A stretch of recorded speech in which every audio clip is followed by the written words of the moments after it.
I found out my HOA had banned my backup heater when Patricia Donovan showed up at my door on a Tuesday morning in November. Her lips pressed into that tight line that meant somebody was about to have a very bad day. "Mr. Grayson, we need to discuss your unauthorized heating equipment," she said, clutching her clipboard like it was the Ten Commandments. I stared at her, still holding my coffee mug. "What are you talking about?"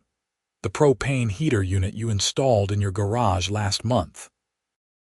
It's in direct violation of Section 12, subsection 4 of our community guidelines regarding auxiliary heating systems. My name is Robert Grayson, and I had lived in Meadowbrook Estates in Des Moines, Iowa for 3 years. The subdivision was one of those cookie-cutter developments where every house looked like it had been stamped from the same mold, and the HOA board treated the rulebook like it was sacred scripture. Patricia Donovan was the HOA president, a 52-year-old woman who had apparently decided that her life's purpose was to make everyone else's life as miserable as possible. "That's a backup heater," I explained, trying to keep my voice level. "My main furnace is old. The HVAC guy said it might not last the winter. I wanted something just in case." "Be that as it may, you didn't submit the proper paperwork for approval. All modifications, additions, or installations of equipment require board approval 30 days in advance. You know this." I did know this. I also knew that the board rejected about 70% of all requests for any reason they could dream up. "Patricia, it's November. We're in Iowa. Winter storms can hit any day now. I'm not leaving my family without a backup heat source." "Then you should have planned ahead and followed procedure. The board meeting is next Thursday. You can submit your request then, and we'll review it within the standard 30-day time frame. That could be December before you even look at it." She smiled, and it was the kind of smile that made you understand why people invented the word insufferable. "Then perhaps you'll remember to follow the rules next time. In the meantime, the backup heater must be removed. You have 48 hours to comply, or we'll begin fining you $200 per day." She turned and walked back down my driveway, her sensible shoes clicking against the concrete. I stood there watching her go, feeling my blood pressure rising with each step she took. My wife, Amy, came up behind me. "What did she want?" "The backup heater. She says it's unauthorized." Amy's face fell. "But the furnace is barely holding on. Tom said it could die any day." Tom was our HVAC technician, a guy who had been servicing heating and cooling systems in Des Moines for 20 years. When he looked at our furnace 2 months ago, he had sucked air through his teeth and shaken his head. "This thing is 30 years old. I can keep patching it, but you're on borrowed time. One cold snap, and you might wake up to a freezing house." That was why I had bought the propane backup heater. It was a perfectly safe, portable unit designed for exactly this kind of situation. It sat in my garage, ready to go if the main system failed. I had spent $400 on it, money that our family budget could barely afford with 2 kids and a mortgage. She gave me 48 hours to remove it or start getting fined. That's ridiculous. Can she even do that? I had read the HOA bylaws more times than I wanted to admit. Unfortunately, yes, we signed that contract when we bought the house. Amy put her hand on my arm. "What are we going to do?" "I'm going to the board meeting next Thursday. I'll explain the situation, show them the documentation from Tom about the furnace, and hopefully they'll see reason." I should have known better. The week crawled by. I removed the backup heater from the garage and put it in my basement, which technically wasn't in violation since the garage had been specifically mentioned in Patricia's complaint. It was petty compliance, but it made me feel slightly better. Thursday evening came, and I drove to the community center where the HOA held its monthly meetings. The room smelled like stale coffee and disappointment. About 15 residents sat in folding chairs, most of them looking like they would rather be anywhere else. Patricia sat at a table in front with 4 other board members: Dennis Hoffman, Brenda Martinez, Craig Sullivan, and Linda Chen. They all had that same expression of self-important authority that made you want to throw something. The meeting dragged through the usual tedious business. Someone wanted to paint their shutters a slightly different shade of cream. Denied. Someone else wanted to plant rose bushes instead of the approved hydrangeas. Denied. A couple wanted to install a small fountain in their front yard. Denied. Then it was my turn. "Robert Grayson," Patricia said, reading from her notes. "You're here regarding the unauthorized heating equipment." I stood up. "Yes, I wanted to explain the situation. My main furnace is 30 years old. My HVAC technician has told me it's likely to fail this winter. The backup propane heater is a safety measure to protect my family in case that happens. You have the technician's assessment in writing." I walked forward and handed her the report Tom had written up for me. Patricia glanced at it for maybe 5 seconds before passing it to Dennis. "This doesn't change the fact that you violated procedure," she said. "You were required to submit a request for approval before purchasing and installing any auxiliary equipment. I understand that, but this is a matter of safety. We're talking about Iowa winter. If my furnace dies during a freeze, my family could be in serious danger. Then perhaps you should replace your furnace." I felt my jaw tighten. "Do you know how much that costs? A new furnace system runs between $6,000 and $10,000. I don't have that kind of money right now." "That's not the HOA's concern. Our concern is maintaining standards and ensuring all residents follow the proper procedures. These rules exist for everyone's benefit." "How does banning my backup heater benefit anyone?" Brenda Martinez spoke up. "The guidelines regarding heating equipment exist because improperly installed or maintained heating systems can be dangerous. They can cause fires or carbon monoxide poisoning. It's a professionally manufactured unit with all the safety certifications. I can provide those documents." "That's not the point," Patricia said. "The point is that you didn't follow procedure. If we make exceptions for you, we have to make exceptions for everyone, and then the whole system breaks down." Craig Sullivan, who rarely spoke at these meetings, cleared his throat. "I actually think Robert has a valid concern. Maybe we could approve this on a temporary basis, just for the winter, with the understanding that he needs to replace the main furnace by spring." I felt a flicker of hope. Patricia shot Craig a look that could have melted steel. "We don't make decisions based on one board member's opinion. We vote. All those in favor of approving Robert's request," Craig raised his hand. Nobody else moved. All those opposed, 4 hands went up. Motion denied. "Robert, you need to remove the backup heater from your property entirely. Not just from the garage. Based on reports, it's still in your home. You have until Monday to comply. If it's not removed by then, fines will begin accruing at $200 per day."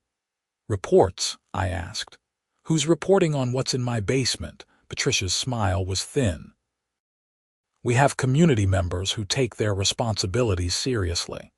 We received information that you simply moved the unit rather than removing it. So someone was spying on me. Fantastic." I left the meeting feeling defeated and angry. When I got home, Amy took one look at my face and knew how it had gone. They said no, 4-1. Patricia made it clear she doesn't care about the safety issue. It's all about rules and procedure. So what do? I don't know. I can't afford the fines and I can't afford a new furnace. But I'm also not going to risk you and the kids freezing if that old system dies. Our kids were Sophie, age 8, and Michael, age 5. The thought of them shivering in a freezing house because of some bureaucratic power trip made me furious. "Keep the heater," Amy said. "Pay the fines if we have to, we'll figure it out." "The fines are $200 per day. That's $6,000 a month. We can't sustain that." "Then we'll get a lawyer. There has to be something we can do." I spent the weekend researching Iowa HOA law. What I found was discouraging. HOAs in Iowa had broad authority to enforce their rules as long as those rules were applied consistently and weren't discriminatory. The backup heater ban applied to everyone, so it wasn't discriminatory. And Patricia was enforcing it, so it was consistent. I could challenge it in court, but that would cost thousands in legal fees with no guarantee of success. Even if I won, it would take months, and winter was already here. Monday came and went. I didn't remove the heater. Tuesday morning, I found a violation notice taped to my front door. Fines had begun accruing, $200 per day, starting immediately. Wednesday, the temperature dropped. The forecast showed a cold front moving in from Canada, with temperatures expected to hit single digits by the weekend. My furnace wheezed and groaned, struggling to keep up with the falling mercury. Thursday afternoon, Tom stopped by to do a service check. He spent 40 minutes in the basement, and when he came up, his expression was grim. "I did what I could, but Robert, this thing is held together with duct tape and prayers. The heat exchanger has cracks. The blower motor sounds like it's grinding itself to death. I'm honestly surprised it's still running." "How long do you think it will last?" "Could be a week. Could be tonight." "When it goes, it's going to go fast. And with this cold snap coming in, you need to be ready." "I've got the backup heater." "Good. Don't let anyone tell you to get rid of it. Safety first, man. Always." If only Patricia Donovan shared that philosophy. Friday morning, I woke up to a temperature of 8 degrees Fahrenheit. The furnace was running constantly, and I could hear the strain in every cycle. I checked on it 3 times before I left for work. I was a project manager for a construction company, which meant I spent most of my days juggling schedules, budgets, and contractors, who all wanted something different. That Friday was particularly brutal, with a concrete pour that got delayed because of the cold and a supplier who couldn't deliver materials on time. I got home around 6 in the evening. The house felt colder than it should. I checked the thermostat. It read 62 degrees, even though it was set to 70. My stomach dropped. I went down to the basement. The furnace was running, but barely. The temperature in the house continued to drop. By 8 o'clock it was 60 degrees. By 9:58. At 9:30 the furnace made a grinding noise, a loud bang, and then nothing. Just silence. I tried restarting it. Nothing happened. I checked the breakers. Everything was fine. The furnace was just dead. It was 11 degrees outside and my house was cooling down fast. I called Tom, even though it was almost 10 at night. He answered on the 3rd ring. "Robert, the furnace died just now. It won't restart." "Okay, listen to me. With this cold, you've got maybe 3 hours before your house gets dangerously cold. I can't come out tonight. The roads are already icing over and I've got 2 other emergency calls ahead of you. Best I can do is tomorrow afternoon." "Tomorrow afternoon? Tom, it's going to be below 0 tonight." "I know, man, I'm sorry. Do you have space heaters? Anything?" "I have the backup propane heater." "Use it. Set it up in your main living area, close off the other rooms, and keep your family warm. That's your best option right now." I hung up and went to the basement to get the backup heater. 20 minutes later, I had it set up in our living room with the windows cracked slightly for ventilation, just like the instructions said. The heater hummed to life, pushing out blessed warmth. Amy gathered blankets and pillows. We set up a makeshift camp in the living room for the kids, who thought the whole thing was an adventure. Sophie and Michael snuggled into their blankets, and we turned it into an indoor camping trip. By midnight, the temperature outside had dropped to 3 degrees. The living room stayed at a comfortable 68 thanks to the backup heater. The rest of the house was frigid, but we were safe. I barely slept, getting up every hour to check on the heater and make sure everything was working properly. Each time, it was running perfectly, doing exactly what it was supposed to do. Saturday morning arrived with pale sunlight and a temperature of -2 degrees. The news was reporting that this was the coldest November in Des Moines in 40 years. The city was urging residents to stay indoors and check on elderly neighbors. I was making coffee when I heard the knock at the door. When I opened it, Patricia Donovan stood there with Dennis Hoffman. Both of them looked frozen, their breath coming out in white clouds. "Mr. Grayson, we need to speak with you." "Kind of a bad time, Patricia. My furnace died last night." Her eyes lit up with something that looked disturbingly like satisfaction. "Yes, we heard. Several residents reported seeing smoke from your chimney at unusual hours." "That's steam from the backup heater's exhaust. You know, the heater that's currently keeping my family from freezing to death. The unauthorized heater that you were explicitly ordered to remove. You're currently in violation and have accumulated $800 in fines." I stared at her. "Patricia, it's below zero outside. My furnace is dead. Are you seriously standing here lecturing me about fines while my kids are inside trying to stay warm? The rules don't have exceptions for inconvenience." "Inconvenience? This isn't about inconvenience. This is about survival." Dennis spoke up, his voice slightly less aggressive than Patricia's. "Robert, we understand the situation is difficult, but you put yourself here by not following procedure. You should have replaced your furnace before it failed." "With what money?" "The thousands of dollars I apparently have lying around." "That's not our concern," Patricia said. "What is our concern is that you're flagrantly violating HOA rules. We're here to give you a final warning. Remove the backup heater immediately, or we'll be forced to take legal action." "Legal action? You're going to sue me for keeping my family warm?" "We're going to sue you for breach of contract and violation of community guidelines. The choice is yours." They left, and I stood in the doorway watching them pick their way across the icy driveway.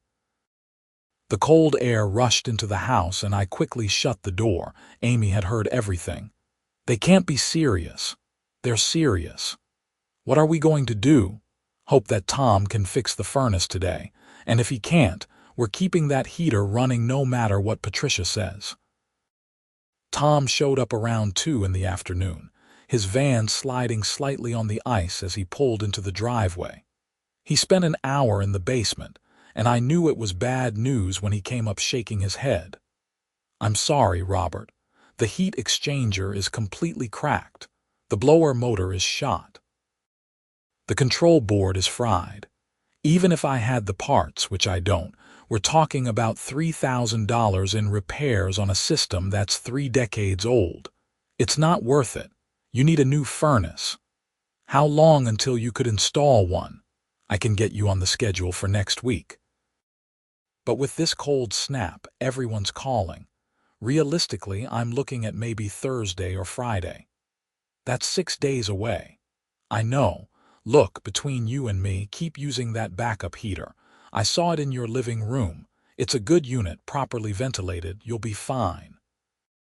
Once we get the new furnace in, you can put the backup away and forget about it. The HOA is threatening to sue me." Tom's face darkened. "For using a safety device during an emergency. That's insane. You know what, if they do sue, I'll testify. I'll bring my documentation. I'll tell any judge exactly how dangerous their demands are." That made me feel slightly better, but only slightly. The rest of Saturday passed slowly. The kids were getting restless, cooped up in the living room. Amy and I tried to keep them entertained with games and movies, but the novelty of indoor camping was wearing off fast. Sunday morning, the temperature hit -5 degrees. The backup heater kept chugging along, maintaining a small bubble of warmth in our otherwise frozen house. I ventured into the other rooms and found ice crystals forming on the inside of the windows. At 10 o'clock, my phone rang. It was a number I didn't recognize. "Hello, Mr. Grayson. This is Brenda Martinez from the HOA board. I'm calling because, well, I wanted to apologize." I sat up straighter. Apologize? For what happened at the meeting? And for Patricia's visit yesterday? I voted against your request because, honestly, I didn't think the situation was as serious as you made it out to be. But my own furnace started having problems last night, and I realized how scary it is. If mine had died completely like yours, I would have been in the same situation.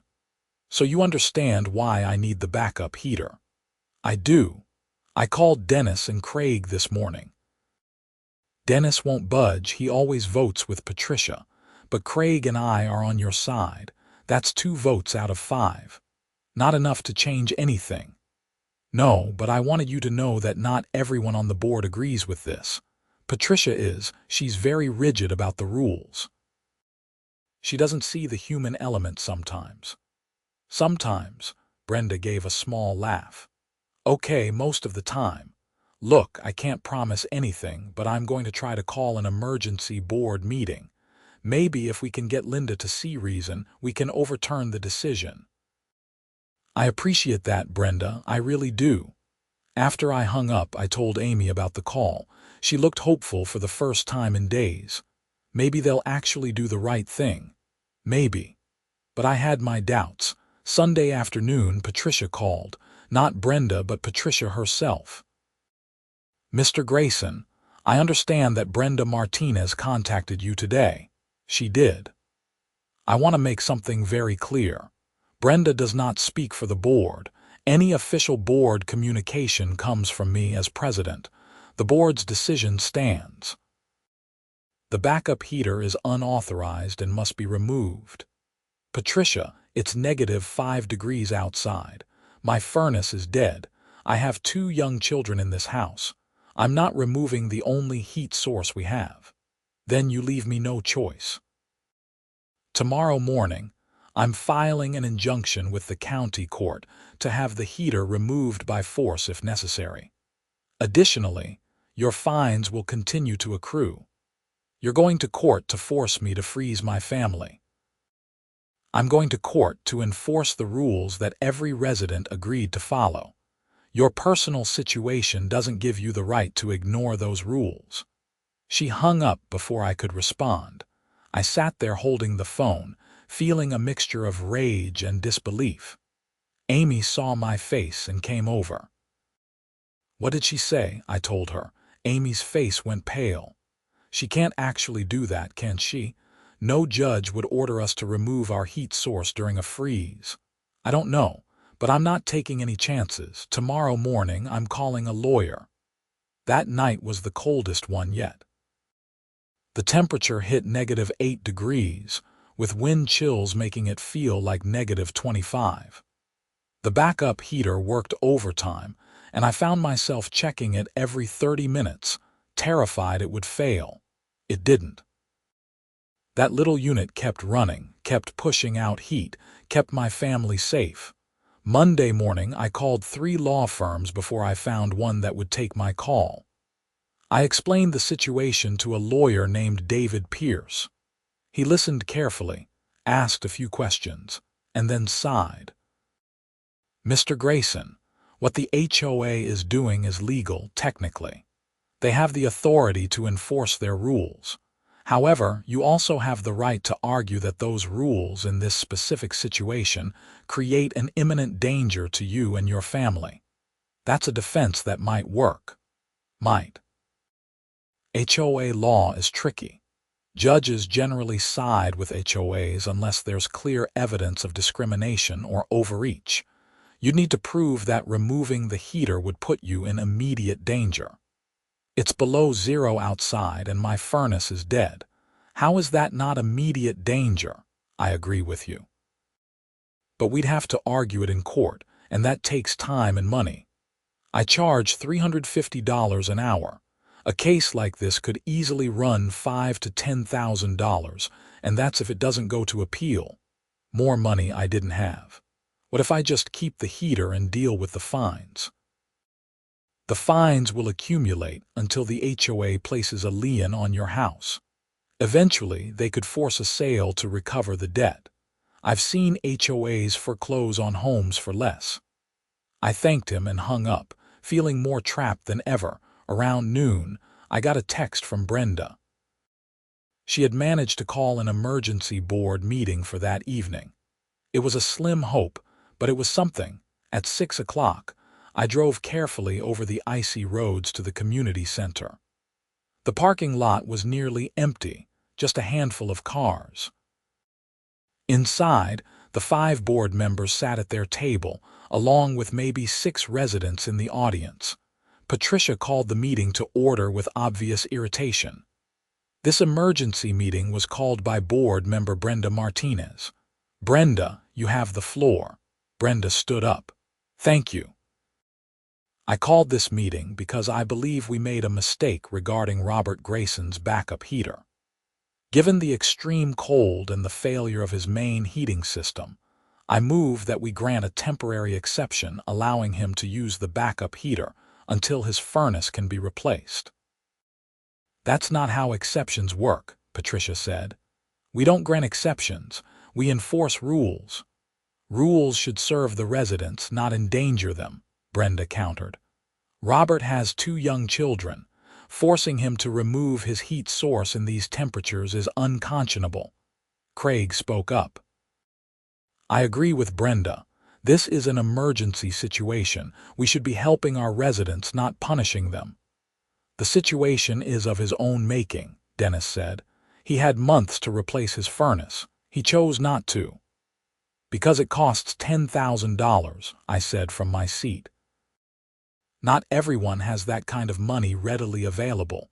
Patricia ignored me. "We're here to vote on Brenda's motion. All in favor?" Brenda and Craig raised their hands. All opposed? Patricia and Dennis raised theirs. Everyone looked at Linda Chen. She had been quiet through the whole debate, her face troubled. "Linda," Patricia prompted. Linda took a breath. "I abstain." "You can't abstain, we need a decision." "I can abstain, and I am. I don't feel comfortable voting either way." Patricia's face reddened. "Fine." The motion fails 2-2 with 1 abstention. The original decision stands. Brenda looked defeated. Craig shook his head in disgust. I drove home through the dark, frozen streets, feeling like I had exhausted every option. Tuesday morning brought more cold, more ice, and another phone call from Patricia informing me that she had filed her injunction. A hearing was scheduled for Thursday morning. Wednesday, the temperature finally climbed back to a more reasonable 15 degrees. It felt like a heat wave compared to what we had been through. The backup heater continued to work flawlessly, keeping my family comfortable while we waited for Tom to install the new furnace on Friday. Thursday morning, I put on my only suit and drove to the county courthouse. David Pierce had agreed to represent me for the hearing at a flat rate of $1,500, money I put on a credit card I couldn't afford to use. The courtroom was small, more of a hearing room than a full courtroom. Judge Margaret Howell presided, a woman in her 60s with sharp eyes and no-nonsense demeanor. Patricia was there with Dennis and the HOA's lawyer, a slick-looking man named Gerald Foster. Brenda and Craig sat in the back, showing their support. Judge Howell reviewed the case quickly. "This is an injunction request from Meadowbrook Estates, HOA seeking to compel the removal of unauthorized heating equipment from the property of Robert Grayson. Mr. Foster, make your case." Foster stood up. "Your Honor, this is a straightforward matter of contract enforcement." Mr. Grayson agreed to abide by the HOA's rules when he purchased his property. Those rules clearly prohibit unauthorized auxiliary heating equipment. He violated those rules, was given notice and opportunity to comply, and has refused to do so. The HOA is simply asking the court to enforce the agreement Mr. Grayson willingly entered into. David Pierce stood up. Your Honor, may I respond, please? Your Honor, while it's true that Mr. Grayson is technically in violation of the HOA rules, the context is crucial. His main furnace failed during the coldest weather Iowa has seen in 40 years. He has 2 young children, ages 8 and 5. The backup heater in question is a professionally manufactured, safety-certified device that is keeping his family from freezing. The HOA is asking this court to order the removal of a safety device during a winter emergency. That's not contract enforcement, that's endangerment. Judge Howell looked at Patricia. Mrs. Donovan, you're the HOA president? Yes, Your Honor. Why is the HOA so insistent on removing this heater? Is there a safety concern? The concern is precedent, Your Honor. If we allow one resident to violate the rules, others will expect the same treatment. The rules exist for a reason. What reason? What's the purpose of banning backup heaters? Patricia hesitated. The rules regarding auxiliary heating equipment are designed to prevent fire hazards and ensure aesthetic uniformity in the community. Aesthetic uniformity. The heater is inside his house. How does that affect aesthetics? The rules apply to all equipment, interior and exterior. Judge Howell turned to me. Mr. Grayson, when is your new furnace being installed? Tomorrow, Your Honor. The HVAC technician will be there first thing in the morning. So this is a temporary situation that will be resolved within 24 hours. Yes, Your Honor. The judge looked at Patricia with an expression of disbelief. Mrs. Donovan, you brought this case to court, taking up judicial resources and taxpayer money, over a temporary backup heater that will be unnecessary as of tomorrow. The principle matters, Your Honor. The principle. Let me tell you about principles, Mrs. Donovan. One principle is that the courts don't exist to referee petty disputes between neighbors. Another principle is that common sense should prevail over bureaucratic rigidity. And a third principle is that the safety of children takes precedence over HOA rulebooks. She turned to Foster. Mr. Foster, your injunction is denied. Mr. Grayson, you may keep your backup heater until your new furnace is installed. After that, I expect you to follow the proper procedures if you wish to maintain a backup heating system.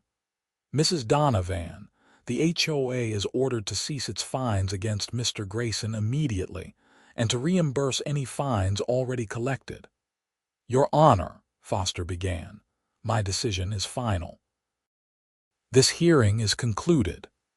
The gavel came down, and I felt a wave of relief so strong it almost knocked me over in the hallway outside. Brenda and Craig congratulated me. Patricia stormed past without a word, Dennis trailing behind her. David Pierce shook my hand.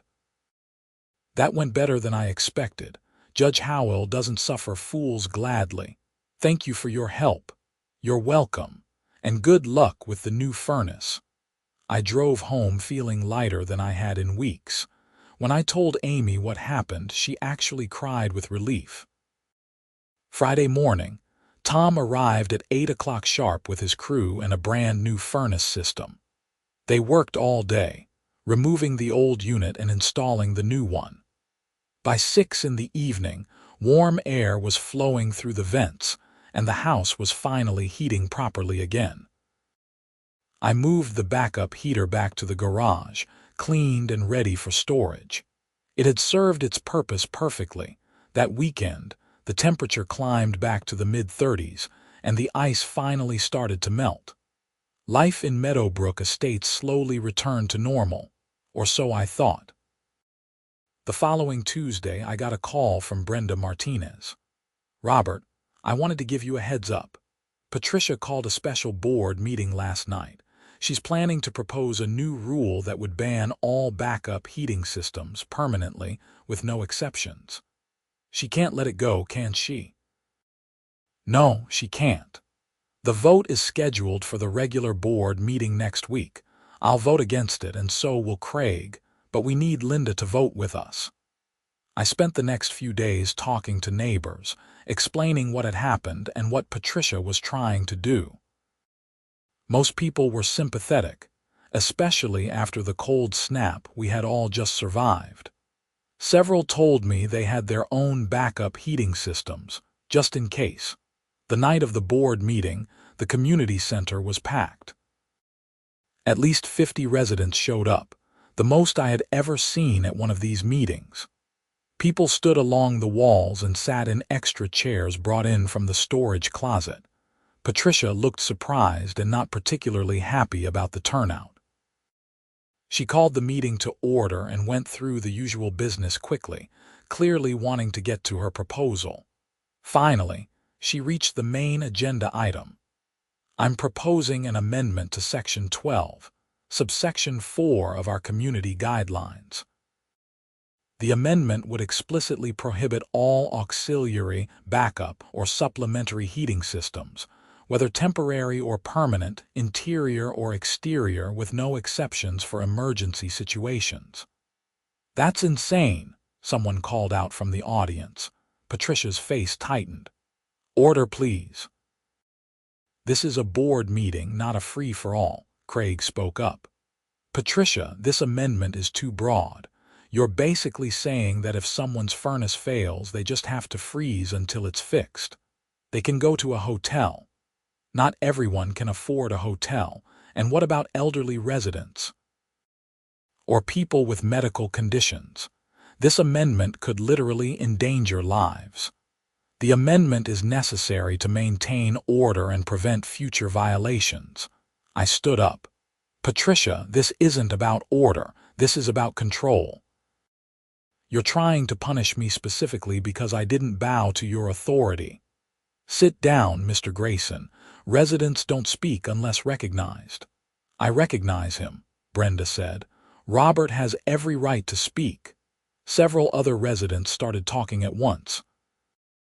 The meeting was descending into chaos. Judge Howell's words echoed in my mind. Common sense should prevail over bureaucratic rigidity. An older woman in the back stood up. I recognized her as Helen Porter, who lived 3 houses down from me. I'm 78 years old, she said, her voice shaking but determined. I have asthma and arthritis. If my heat goes out in the middle of winter, I could die before someone could fix it. My backup space heaters aren't decorative. They're survival equipment. If you pass this rule, you're telling me that your rules are more important than my life. The room went silent. Linda Chen, who had been quiet through the whole meeting, finally spoke. Helen's right. This amendment goes too far. I can't support it. Patricia looked at her in disbelief. Linda, we need to present a united front. No, we need to do what's right for our residents. I vote no on this amendment. We haven't even had a formal vote yet, Patricia snapped. Then let's vote, Craig said. All in favor of Patricia's amendment. Patricia and Dennis raised their hands. Nobody else moved. All opposed. Brenda, Craig, and Linda raised their hands. Motion fails 3-2, Craig announced. Patricia looked like she had been slapped. Dennis whispered something to her, but she shook her head sharply. If that's how this board wants to operate, fine. But don't come crying to me when residents start doing whatever they want and this community falls apart. Patricia, Brenda said, her voice gentle but firm. This community isn't falling apart because we're showing compassion. It falls apart when we prioritize rules over people. The meeting wrapped up shortly after. As people filed out, several residents came up to thank me for fighting back against Patricia's overreach. Helen Porter squeezed my hand and told me I was a good man. I drove home that night feeling vindicated. The amendment had failed. Patricia's attempt to punish me had backfired. Maybe, just maybe, things would get better. But I should have known Patricia Donovan wasn't done yet. 2 weeks later, I got a letter from the HOA. It wasn't from Patricia directly, but from the board as a whole. The letter informed me that I was being assessed a special fine of $5,000 for bringing disrepute to the community through frivolous litigation. I called Brenda immediately.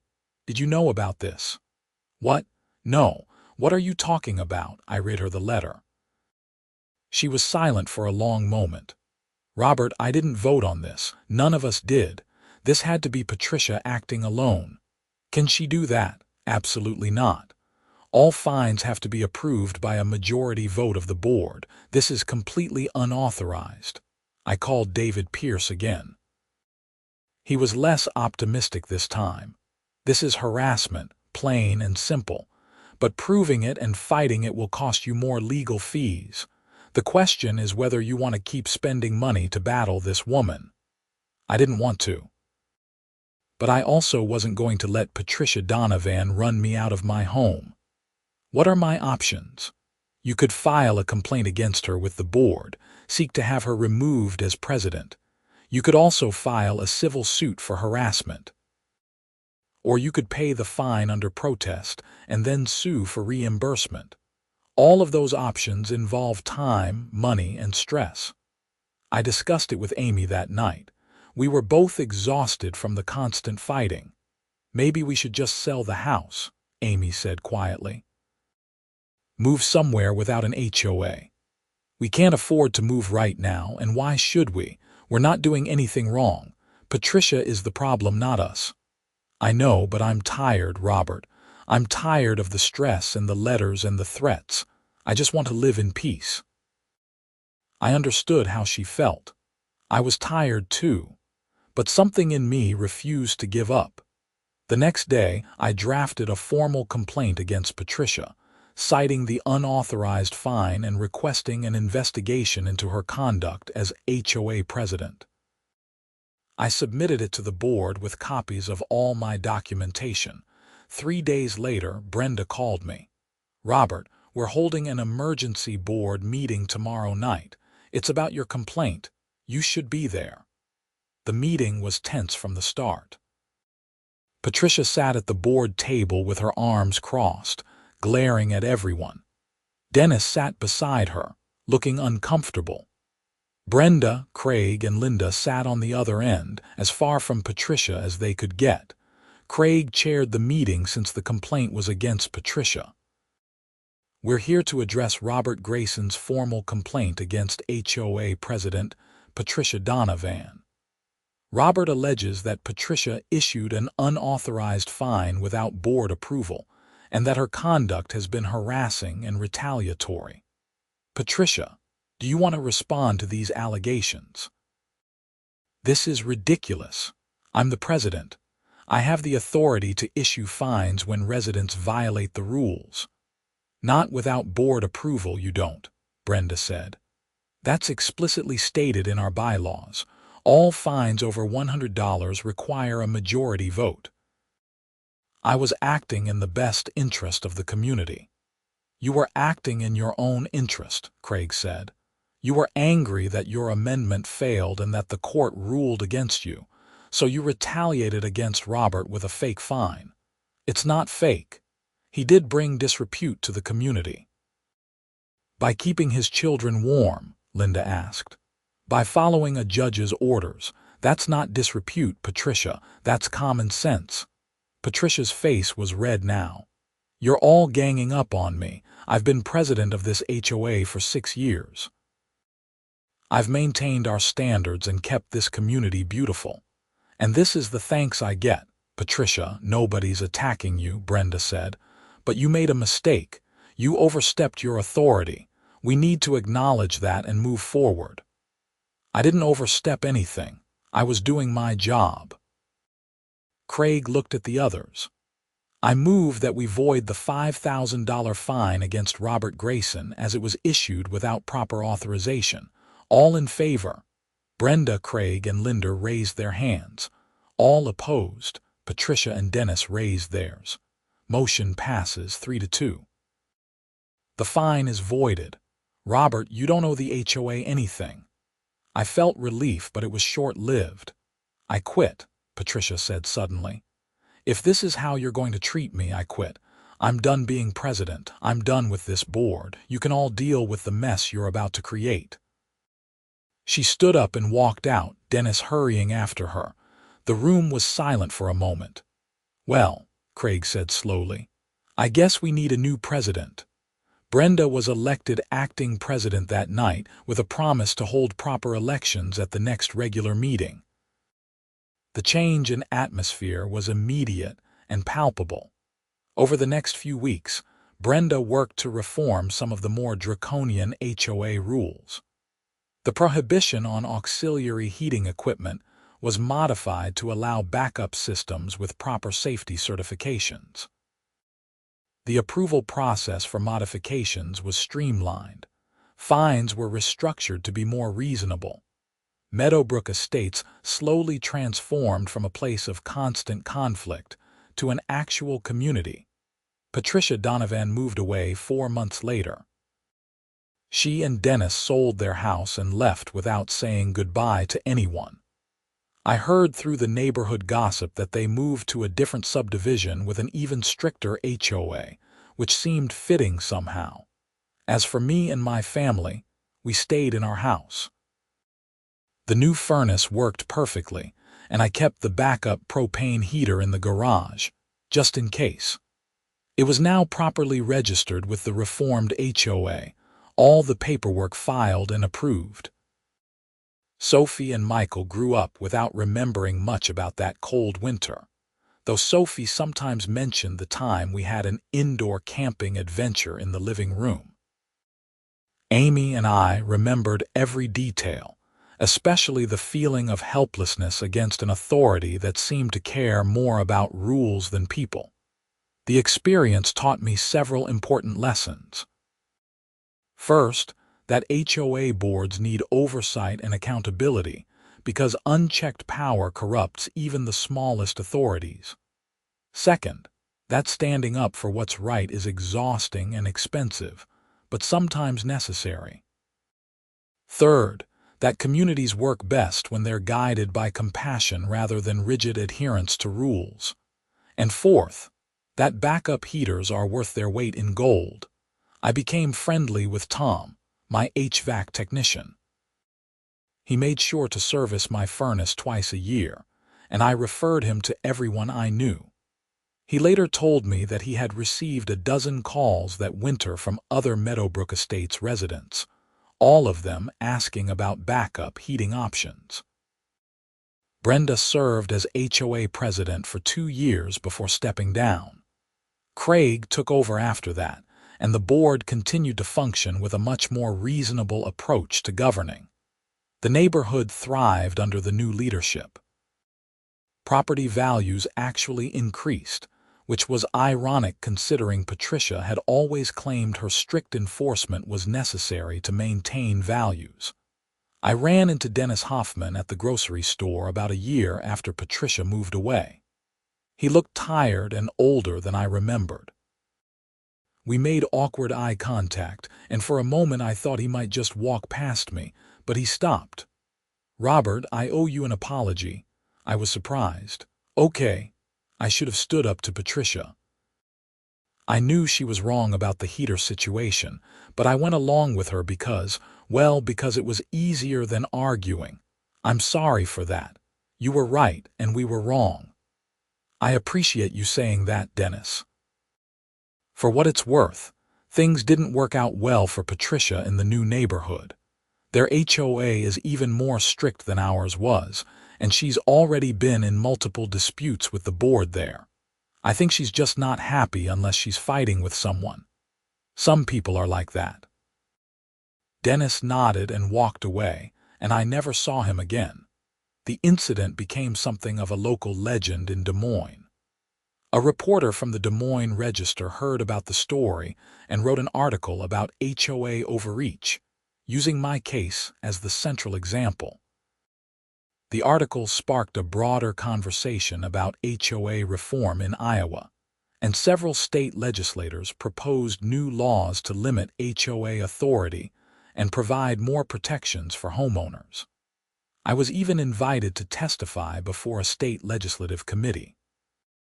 I told them my story, emphasizing how close my family had come to being forced into a dangerous situation because of inflexible rules and a power-hungry board president. The committee members listened carefully, asked thoughtful questions, and seemed genuinely concerned. 6 months later, Iowa passed new legislation requiring HOAs to include reasonable exception processes for emergency situations, and prohibiting HOAs from enforcing rules in ways that created imminent danger to residents. The law was informally called the Grayson Amendment, which felt surreal. I never wanted to be a poster child for HOA reform. I just wanted to keep my family warm during a freezing Iowa winter. But sometimes standing up for yourself has ripple effects you never anticipate. Years later, I still live in the same house in Meadowbrook Estates. The neighborhood is peaceful now, with a functioning HOA that actually serves the residents rather than ruling over them. My kids are older. Sophie is in high school now, thinking about colleges. Michael is in middle school playing basketball and complaining about homework. The backup heater sits in my garage, checked and maintained every year, ready if I ever need it again. I've only had to use it once since that terrible winter, during a brief power outage that lasted 6 hours. It fired right up and did its job, just like before. Every time I see it sitting there, I remember that winter and everything that came after. The fear of being fined into oblivion. The frustration of fighting a system that seemed designed to crush individual residents. The relief of the judge's ruling. The vindication of Patricia's downfall. The satisfaction of helping create real change. But mostly, I remember the simple truth that started everything. Sometimes you have to fight for what's right, even when it's hard, even when it's expensive, even when it seems hopeless. Because some things matter more than rules, more than money, more than peace and quiet. Things like keeping your family safe. Things like standing up to bullies. Things like making sure the next person doesn't have to fight the same battles you did. That backup heater represented all of those things. It was never just about staying warm. It was about the fundamental principle that human safety and dignity should trump bureaucratic nonsense every single time, and in the end, that principle won. I occasionally get emails from other homeowners around the country who read about my case and are dealing with their own HOA nightmares. I try to respond to all of them with advice and encouragement. Most of the time, I tell them what David Pierce told me. Know your rights, document everything, and don't be afraid to stand up for yourself. Sometimes I also tell them about Judge Margaret Howell's words, which I've never forgotten. Common sense should prevail over bureaucratic rigidity. Those words should be carved over the entrance to every HOA board meeting room in America. The whole experience changed how I view community organizations and local governance. I pay attention now to who's running for the HOA board, and I vote in every election. I speak up at meetings when I think something is wrong. I've learned that silence and apathy are what allow people like Patricia Donovan to gain and abuse power. I've also learned that there are far more good people than bad in most communities. Brenda, Craig, and Linda all had the courage to stand up to Patricia when it mattered. Tom, my HVAC guy, was willing to testify on my behalf. Judge Howell saw through the nonsense immediately. David Pierce fought for me even though I could barely afford his fees. For every Patricia Donovan in the world, there are dozens of people trying to do the right thing. That's easy to forget when you're in the middle of a fight, when it feels like the whole world is against you. But it's true. My relationship with Amy grew stronger through the ordeal too. She supported me when I wanted to fight, even though she was tired and scared. She never once suggested that I should just give in to make things easier.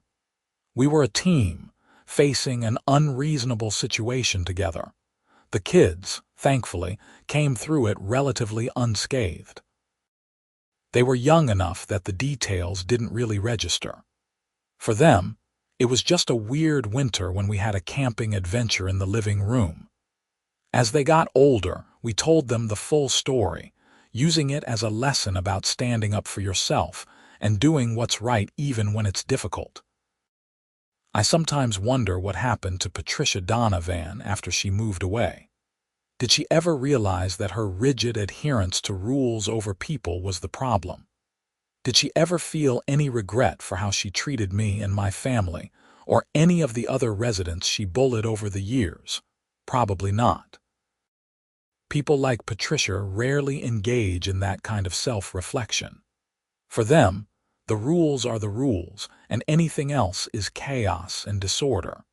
They can't or won't see the human beings on the other side of those rules, but I also try not to think about her too much. She's gone, and the neighborhood is better for it. Life moved on, got better, became normal again. The backup heater saga, as my family calls it, is now just a story we tell at dinner parties.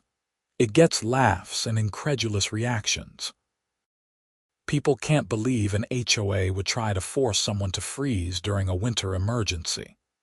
But anyone who's ever dealt with an unreasonable HOA knows exactly how it happened. These organizations, when run by the wrong people, can make life genuinely miserable. They can fine you into bankruptcy. They can sue you and put liens on your house. They can make you dread going home, turning your sanctuary into a source of stress and anxiety. But they can also be reformed, improved, and made to serve their actual purpose, creating and maintaining genuine communities where people want to live. That's what happened in Meadowbrook Estates. Patricia's departure was the catalyst for positive change. The new board leadership focused on reasonable governance, fair enforcement, and actually helping residents rather than punishing them. The transformation was remarkable. Property maintenance improved because residents weren't constantly angry and resistant. People took pride in their homes and lawns because they felt like they were part of a community, rather than subjects of a dictatorship. Neighbors talked to each other again, helped each other, looked out for each other. All of that happened because one backup heater became the focal point of a larger fight about what kind of community we wanted to be. I kept in touch with Brenda Martinez after she stepped down as president. She told me that reforming the HOA was one of the most satisfying things she had ever done. She had moved to Meadowbrook Estates 5 years before the incident with my heater, and had watched Patricia's increasingly authoritarian approach with growing concern. My case gave her the push she needed to actually do something about it. Craig Sullivan became a good friend. He was a retired engineer who understood systems and processes.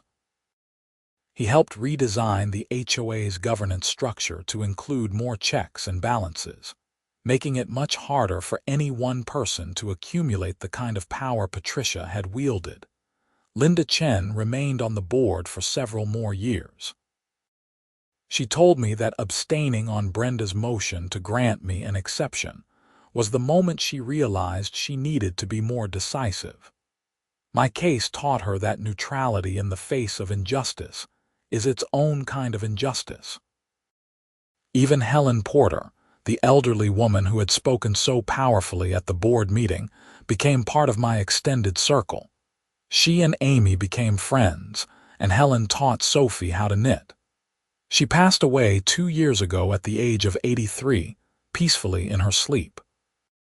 At her funeral, her daughter thanked me for standing up to the HOA, saying that her mother had lived her final years in comfort, knowing that her backup space heaters wouldn't be taken away.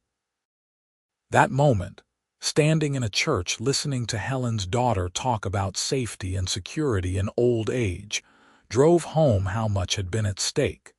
It wasn't just about my family. It was about everyone in the community who might someday need a backup plan, a safety net, a way to survive when the primary system failed. Tom, my HVAC technician, expanded his business and now employs 6 other technicians. He credits the publicity from my case with helping people recognize the importance of having a backup heating plan. He sells and installs backup systems as part of his regular service now, and he makes sure every customer knows their rights regarding HOA rules. The new furnace he installed that Friday after the court hearing is still running strong. It's been professionally maintained, and Tom says it should last 20 years easily. But I still check on it regularly, especially when cold weather hits. Some anxiety never quite goes away. The backup propane heater in my garage has become almost a talisman. It's more than just emergency equipment now. It's a reminder of what I fought for, what we accomplished, and what matters most. Every time I walk past it, I feel a little surge of pride and satisfaction. Not everyone gets the chance to make a real difference. Not everyone's personal struggle turns into broader change. I got lucky in that sense. My fight happened to resonate, happened to matter to other people, happened to spark a movement for reform. But it didn't feel lucky at the time. It felt terrifying and overwhelming. It felt like I was David facing Goliath, except Goliath had lawyers and the HOA rulebook. If I could go back and avoid the whole situation, would I? Would I have replaced the furnace earlier, or submitted the proper paperwork for the backup heater, or found some other way to avoid the conflict with Patricia? Honestly, no. I wouldn't change a thing. Because that conflict, as painful as it was, made things better not just for me but for everyone in Meadowbrook Estates, and potentially for homeowners across Iowa. Sometimes conflict is necessary. Sometimes you have to fight, even when you don't want to, even when it costs you sleep and money and peace of mind. Because the alternative is surrendering to unreasonable authority, and that's a price too high to pay. My children are growing up in a community that values people over paperwork, safety over strict adherence to rules. That's worth everything I went through to make it happen. And on those rare occasions when the temperature drops below 0 and the wind howls outside, I sleep soundly knowing that if anything goes wrong, I have a backup plan. I have a way to keep my family safe. And nobody, not Patricia Donovan or any other petty tyrant, can take that away from me ever again. The backup heater sits in my garage, quietly waiting, a symbol of resilience and resistance and the power of ordinary people to stand up for what's right. It probably doesn't know it's a symbol. It's just a machine designed to produce heat. But to me, it's so much more than that. It's proof that common sense can prevail. It's evidence that bad leaders can be replaced. It's a testament to the fact that communities work best when they're built on compassion rather than rigidity. And most importantly, it's a reminder that home is supposed to be a place of safety and warmth, both literal and metaphorical. When that safety is threatened, fighting back isn't just reasonable, it's necessary. That's the story of how my HOA banned my backup heater, then panicked when my main system failed during a freeze. But it's also the story of how a community found its way back from authoritarian overreach to reasonable governance, how neighbors became allies, how a simple safety device became a catalyst for change, and how one family, facing an unreasonable demand in the middle of an Iowa winter, decided to stand their ground and fight for what was right, no matter the cost. We won. The backup heater stayed. The family stayed warm. The community got better. Patricia left. Justice, in its own slow and imperfect way, prevailed. And every winter since then, when the temperature drops and the wind picks up and the furnace kicks on to keep us warm, I think about that week when everything hung in the balance. When a judge chose common sense over bureaucracy. When neighbors supported each other. When the system, despite its flaws, ultimately worked. It's a good memory now, though it wasn't at the time. But that's how the best stories work. The struggle is hard while you're living it, but looking back, you can see the meaning and the growth and the change that came from it. My backup heater will probably sit unused in that garage for years. I hope it does. I hope I never need it again. But knowing it's there, knowing I fought for the right to have it, knowing that fight made things better for everyone, that's worth more than the machine itself could ever be. Home is where you should feel safe. Community is where you should feel supported. And sometimes, keeping those truths alive requires standing up to people who have forgotten them. That's what I did. That's what we all did together. And Meadowbrook Estates is a better place because of it. The backup heater saga is over, but its legacy continues. Every reasonable decision the HOA board makes, every exception granted for legitimate emergencies, every rule modified to prioritize people over paperwork, all of it traces back to that cold winter and one family's refusal to freeze in silence. And that, more than anything else, is why I'll never regret fighting back. Because some battles are worth fighting and some hills are worth dying on, and keeping your family warm during an Iowa winter is definitely one of them.